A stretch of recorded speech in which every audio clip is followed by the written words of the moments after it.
આજે ગુજરાતના રાજકારણ અને આદિવાસી જે પટ્ટો છે તેના માટે ખૂબ મહત્વનો દિવસ છે. તમને થશે કે મહત્વનું શા માટે?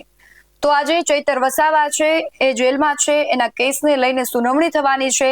બીજી બાજુ સુનાવણી થતાની સાથે જ નક્કી થશે કે આમ આદમી પાર્ટીનું આદિવાસી બેલ્ટમાં કેટલું અસ્તિત્વ રહેશે.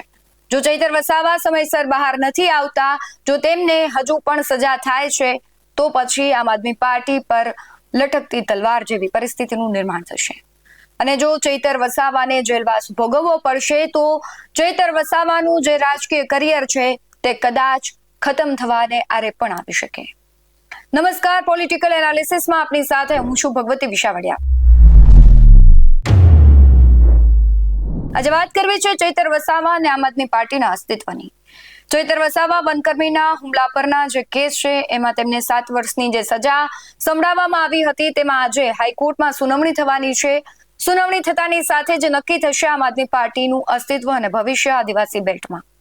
આપણે જોયું છે કે જ્યારથી ચૈતર વસાવા છે જેલમાં છે ત્યારથી આમ આદમી પાર્ટીનું ત્યાં પરફોર્મન્સ છે એમાં ક્યાંક આપને ખૂટતું દેખાઈ રહ્યું છે. તેમના પત્ની છે વર્ષા વસાવા, એ ચૈતર વસાવાના બદલે દરેક કાર્યક્રમ, આંદોલન હોય કે ધરણા હોય તેમાં જઈ રહ્યા છે. બીજી તરફ આમ આદમી પાર્ટી એ છે ચૈતર વસાવાના સમર્થનમાં સભાઓ પણ કરી રહી છે. પરંતુ ચૈતર વસાવાની ખોટ છે આમ આદમી પાર્ટી ક્યારેય નહીં પૂરી શકે. કારણ કે આમ આદમી પાર્ટી ચૈતર વસાવા થકી પોતાનું જે પ્રભુત્વ છે આદિવાસી બેલ્ટમાં બનાવી રહી છે. અને ચૈતર વસાવા પછી એવો એક પણ વ્યક્તિ નથી કે આમ આદમી પાર્ટીનું અસ્તિત્વ ત્યાં ટકાવી રાખે. બીજી તરફ ભારતીય જનતા પાર્ટી છે એ ચૈતર વસાવાની અત્યારે ગેરહાજરી છે તેનો લાભ ઉઠાવી રહી છે.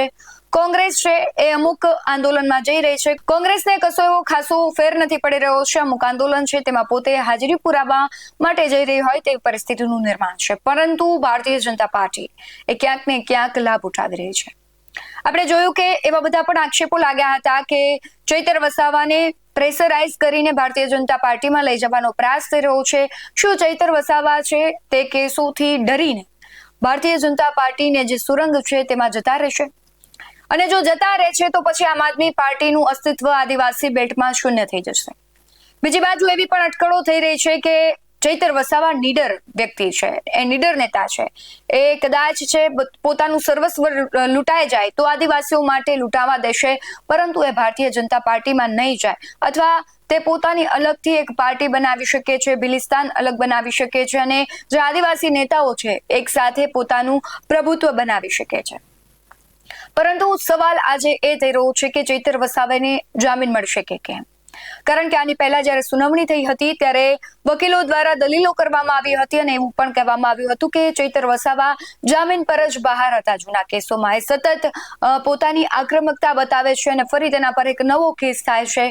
પરંતુ સવાલ એ નથી.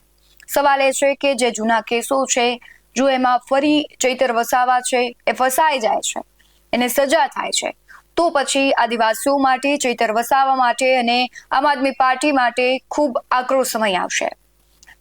હવે એવી અટકળો થઈ રહી છે કે કેજરીવાલ મળ્યા હતા અને ભગવંત માન પણ ચૈતર વસાવાને મળ્યા હતા. શું તેઓને એવી બીક હતી કે ચૈતર વસાવા છે જેલની બહાર કદાચ આવે છે, જામીન અરજી જો તેની મળે છે, તેને બેલ મળે છે અને જો બહાર આવે છે તો તે આમ આદમી પાર્ટી છોડી શકે છે?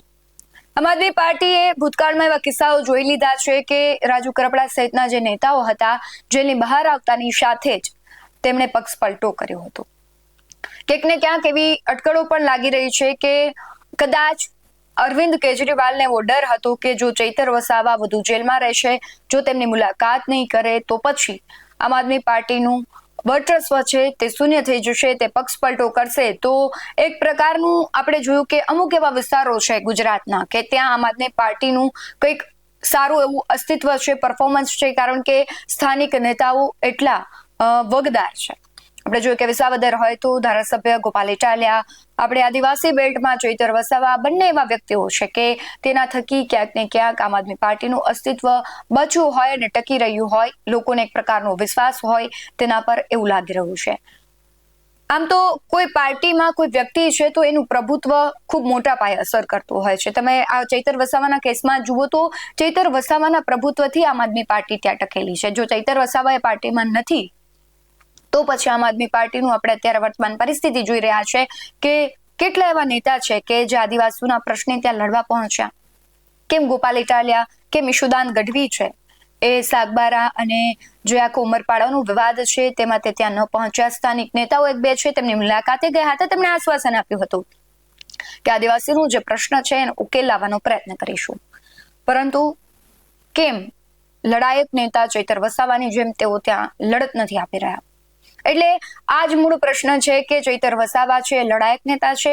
આદિવાસીનો કોઈ પણ પ્રશ્ન હોય ભૂતકાળથી લઈને વર્તમાન અત્યાર સુધી, જ્યાં સુધી એ જેલમાં નહોતા ગયા ત્યાં સુધી તેમણે લડત આપી છે અને ક્યાંક ને ક્યાંક આદિવાસીઓનો જે પ્રેમ છે એટલે જ એમને મળી રહ્યું છે. પરંતુ આજે જે સુનાવણી થશે તે મહત્વની રહેશે. કહેવાય છે કે એક નિર્ણય છે બે વ્યક્તિના અને એક પક્ષના છે ભવિષ્ય નક્કી કરશે. આમ આદમી પાર્ટીના ચૈતર વસાવા છે એનું રાજકીય કરિયર નક્કી થશે અને બીજી તરફ આમ આદમી પાર્ટીનું અસ્તિત્વ રહેશે કે કેમ એ પણ આજે નક્કી થઈ જશે. હવે આવનારો સમય બતાવશે કે નિર્ણય શું આવે છે. ચૈતર વસાવાને જો જામીન મળે છે તો પછી આગળ છે એ પાસાઓ બદલાઈ પણ શકે છે, પરંતુ જો તેને નથી મળતા જામીન તો પછી જે પ્રમાણે સંભાવનાઓ છે એ પ્રમાણે સત્ય થઈ શકે છે. સંભાવનાઓ તમારું શું માનવું છે કમેન્ટમાં જરૂરથી જણાવજો. બાકી આવનારો સમય બતાવશે કે આગળ કઈ રીતે હલચલ થાય છે, કોણ છે તેનું અસ્તિત્વ ટકી રહે છે અને કોણ છે એ હીરોમાંથી ઝીરો થાય છે. તમારું જે કંઈ પણ માનવું હોય કમેન્ટમાં જરૂરથી જણાવજો. બાકી આવા જ વધુ અહેવાલો સાથે ફરી મળતા રહીશું. તો તમે અમારી યુટ્યુબ ચેનલને સબસ્ક્રાઇબ કરવાનું, અમને ફેસબુક અને ઇન્સ્ટાગ્રામ પર ફોલો કરવાનું ભૂલશો નહીં. બાકી નવી અપડેટ્સ મેળવવા માટે આપ જોતા રહો BS9 ન્યૂઝ. નમસ્કાર.